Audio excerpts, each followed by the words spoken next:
جنت کے کچن میں بننے والی سب سے پہلی ڈش کون سی ہے؟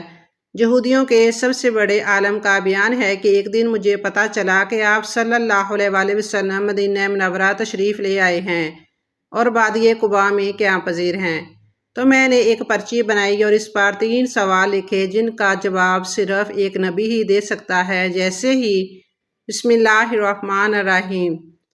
شب کا پچھلا پہر گزر چکا ہے، رات بھر فضا میں چاندنی بکھیرتا چاند بھی ستاروں کے جھرمٹ میں واپسی کے سفر پر گامزن ہے۔ یثرب کے ایک سرسبز سبز کھجور کے باغ کے درمیان واقع خوبصورت حویلی کے اسٹڈی روم میں یہودیوں کے سب سے بڑے عالم، امام اور سردار حسین بن سلام توریت کے مطالعے میں مصروف ہیں۔ آج پھر ان کی سوچ کا محور توریت کا وہی حصہ ہے کہ جہاں مکے میں آخری نبی کریم صلی اللہ علیہ وآلہ وسلم کے ظہور کی بشارت تحریر ہے۔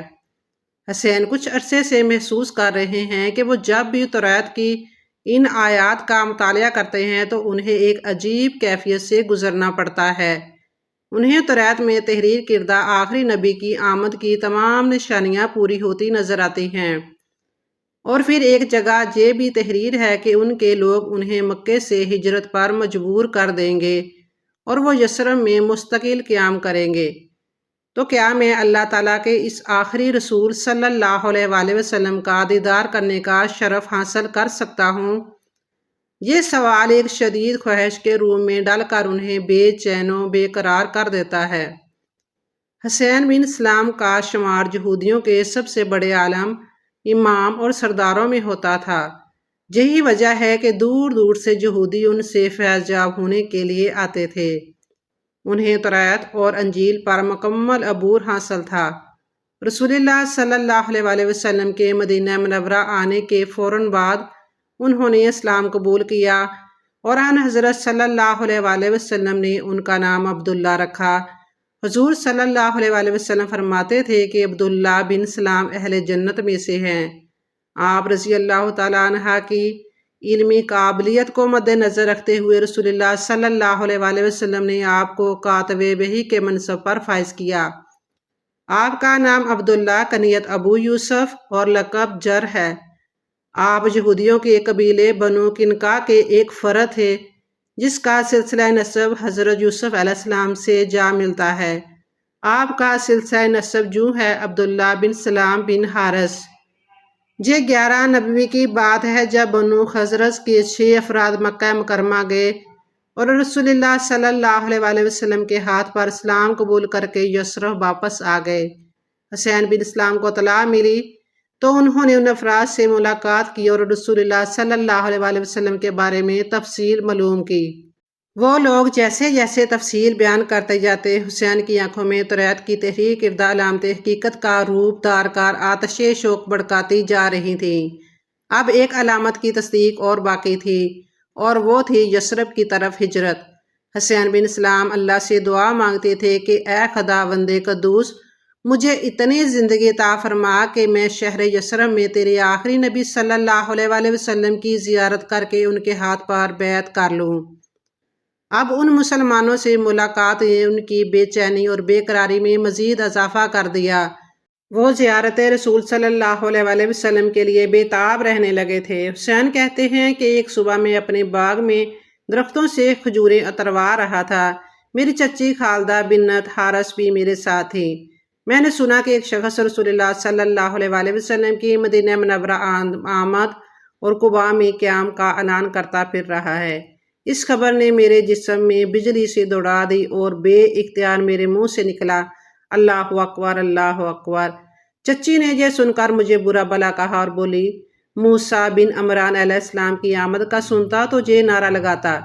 میں نے انہیں سمجھایا: چچی، خدا کی قسم، یہ اللہ تعالیٰ کے آخری رسول صلی اللہ علیہ وآلہ وسلم ہیں جو موسیٰ بن عمران کے بھائی ہیں۔ چچی بولی: اچھا، جن کے بارے میں تو ہمیں توریت کی آیات پڑھ کر سناتے رہے ہو؟ میں نے کہا: ہاں، یہ وہی ہیں۔ حسین کہتے ہیں کہ میں نے بوڑھی چچی کو گھر میں چھوڑا اور قباء کی جانب چل پڑا۔ جب وہاں پہنچا تو میں نے دیکھا کہ جانثاروں کا مجمع لگا ہوا ہے۔ میں نے کسی نہ کسی طرح اندر پہنچ گیا۔ میں نے سنا کہ اللہ کے رسول صلی اللہ علیہ وآلہ وسلم فرما رہے ہیں: لوگوں اسلام کو پھیلاؤ، کھانا کھلاؤ۔ جب رات میں لوگ محو خواب ہوں تو عبادت کرو اور اللہ کی جنت میں سلامتی سے داخل ہو جاؤ۔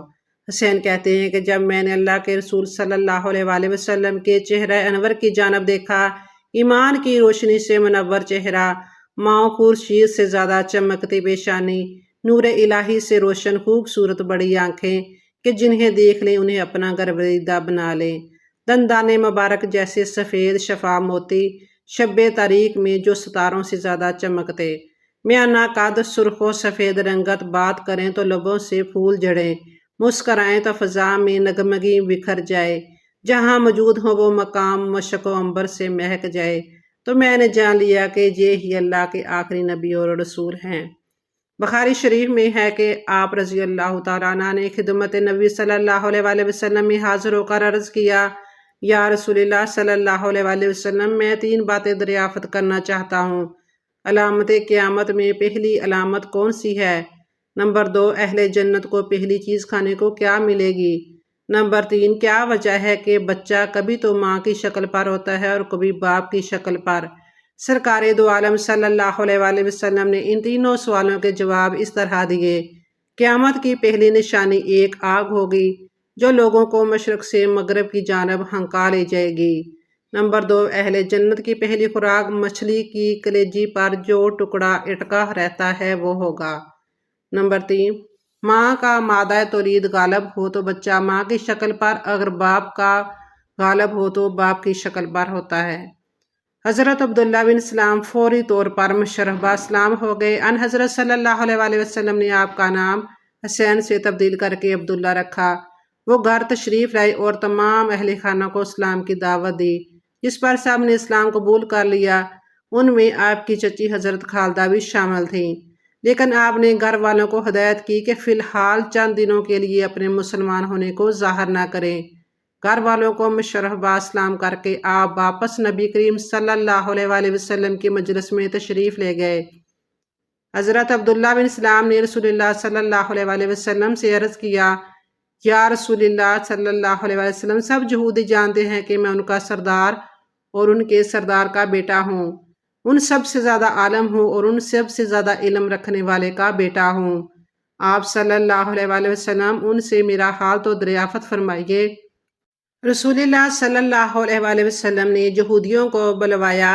یہودی آئے تو حضرت عبداللہ بن سلام گھر کے اندر چھپ گئے۔ رسول اللہ صلی اللہ علیہ وآلہ وسلم نے یہودیوں کو اسلام کی دعوت دی، مگر انہوں نے قبول کرنے سے انکار کیا۔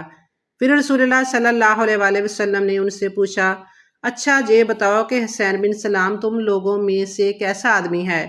انہوں نے کہا، وہ ہمارا سردار ہے اور ہمارے سردار کا بیٹا ہے، ہم سب سے زیادہ عالم اور ہم سب سے زیادہ عالم کا بیٹا ہے، اور ہم سب سے بہتر آدمی کا بیٹا ہے۔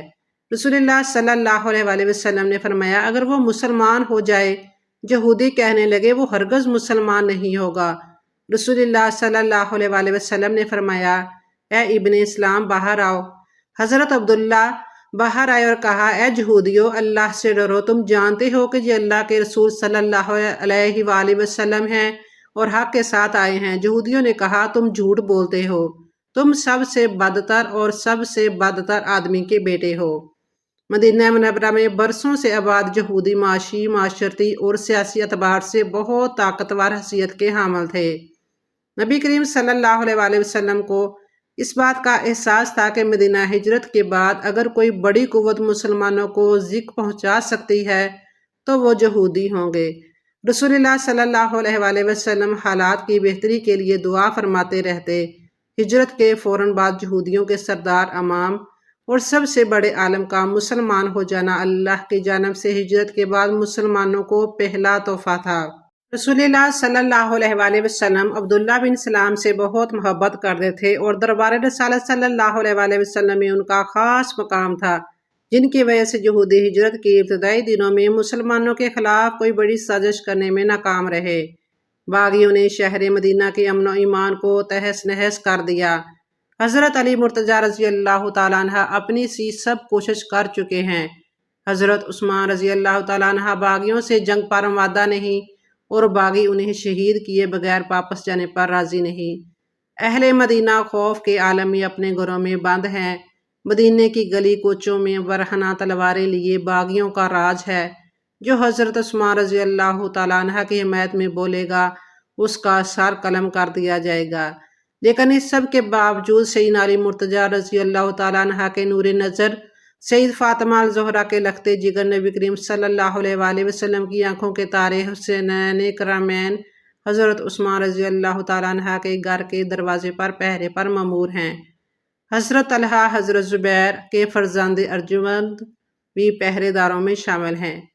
حضرت ابو ہریرہ رضی اللہ تعالیٰ عنہ بھی باغیوں کے سر کچلنے کو تیار ہیں، لیکن سیدنا عثمان غنی کا سختی سے حکم ہے کہ ان کی خاطر نبی کے شہر میں خون نہ بہایا جائے گا۔ بالآخر ایک دن حضرت عبداللہ بن سلام باغیوں کو مخاطب کرتے ہیں: اے لوگوں، مدینے والوں، میرے نام سے بہت اچھی طرح واقف ہو۔ بے شک خدا کے غضب کی تلوار میان میں ہے اور فرشتے اس شہر کی مجاورت کرتے ہیں، پس تم اس شخص کے قتل میں سے اللہ سے ڈرو۔ اللہ کی قسم، اگر تم ان کو قتل کرو گے تو فرشتے تمہاری ہمسائیگی سے چلے جائیں گے، اور اللہ کے بندو، تلوار تم لوگوں پر کھینچ جائے گی، پھر قیامت تک میان میں نہ ہوگی۔ سیدنا عثمان غنی رضی اللہ تعالیٰ عنہ کے گھر کا محاصرہ طول پکڑ گیا ہے۔ حضرت عبداللہ بن سلام کی اس پرجوش تقریر کا باغیوں پر کچھ اثر نہ ہوا۔ انہوں نے حضرت عثمان رضی اللہ تعالیٰ عنہ کو شہید کر دیا۔ انہیں حضرت عثمان رضی اللہ تعالیٰ عنہ کی شہادت کا بے حد دکھ ہوا اور فرمایا: آج عرب کی قوت کا خاتمہ ہو گیا۔ اپنے وقت کے بہت بڑے فقیہ و قرآن پاک کے عالم حضرت معاذ بن جبل رضی اللہ تعالیٰ عنہ کا جب آخری وقت قریب آیا تو لوگوں نے ان سے وصیت کی درخواست کی۔ انہوں نے کہا: یاد رکھو، علم اور ایمان دو ایسی چیزیں ہیں کہ اگر کوئی شخص ان کا طلبگار ہو تو یہ چیز اسے مل جاتی ہے۔ تمہیں اگر علم کی طلب ہو تو اسے 4 لوگوں سے حاصل کرو: عبداللہ بن مسعود، سلمان فارسی، ابو الدرداء اور عبداللہ بن سلام۔ پھر فرمایا: عبداللہ بن سلام وہ شخص ہیں جو یہودی تھے، پھر مسلمان ہوئے۔ میں نے رسول اللہ صلی اللہ علیہ وآلہ وسلم سے سنا ہے کہ عبداللہ بن سلام عشرہ مبشرہ رضی اللہ تعالیٰ عنہ کی طرح ہیں۔ حضرت سعد رضی اللہ تعالیٰ عنہ کہتے ہیں کہ رسول اللہ صلی اللہ علیہ وآلہ وسلم نے ان کی زندگی میں ہی ان کے لیے جنت کی بشارت دے دی تھی۔ حضرت عبداللہ بن سلام کے چہرے سے خشوع ظاہر ہوتا تھا۔ ایک دن ان سے کہا گیا: لوگ کہتے ہیں کہ آپ جنتی ہیں۔ کہنے لگے: اللہ کی قسم، کسی کو یہ سزاوار نہیں کہ وہ ایسی بات کہے جس کا اسے علم نہ ہو۔ میں تمہیں بتاتا ہوں کہ اس کی وجہ کیا ہے۔ ایک مرتبہ میں نے خواب میں دیکھا کہ میں ایک باغ میں ہوں جو بہت وسیع اور سرسبز و شاداب تھا۔ اس کے درمیان لوہے کا ایک ستون تھا جس کا اوپر کا حصہ آسمان میں تھا۔ اس کے اوپر ایک کڑا لگا ہوا تھا۔ مجھ سے کہا گیا کہ چڑھو۔ میں نے کہا میں نہیں چڑھ سکتا۔ پھر ایک خادم آیا، اس نے پیچھے سے مجھے اٹھایا اور میں اس پر چڑھ کر اس کی بلندی تک پہنچ گیا اور وہ کڑا پکڑ لیا۔ پھر مجھ سے کہا گیا مضبوطی سے پکڑے رہو۔ پھر میں جاگ گیا۔ میں نے یہ خواب رسول اللہ صلی اللہ علیہ وآلہ وسلم سے بیان کیا تو آپ صلی اللہ علیہ وآلہ وسلم نے فرمایا: وہ باغ اسلام ہے اور وہ ستون اسلام کا ستون ہے۔ وہ کڑا مضبوط کڑا ہے، تم اسلام پر قائم رہو گے جہاں تک کہ تمہیں موت آئے۔ مفسرین کے مطابق سورہ رعد کی آخری آیت اور سورہ احقاف کی 10ویں آیت میں حضرت عبداللہ بن سلام ہی کی طرف اشارہ کیا گیا ہے۔ حضرت عبداللہ بن سلام رضی اللہ تعالیٰ عنہ نے 43 ہجری میں حضرت امیر معاویہ رضی اللہ تعالیٰ عنہ کے دور حکومت میں مدینہ منورہ میں وفات پائی۔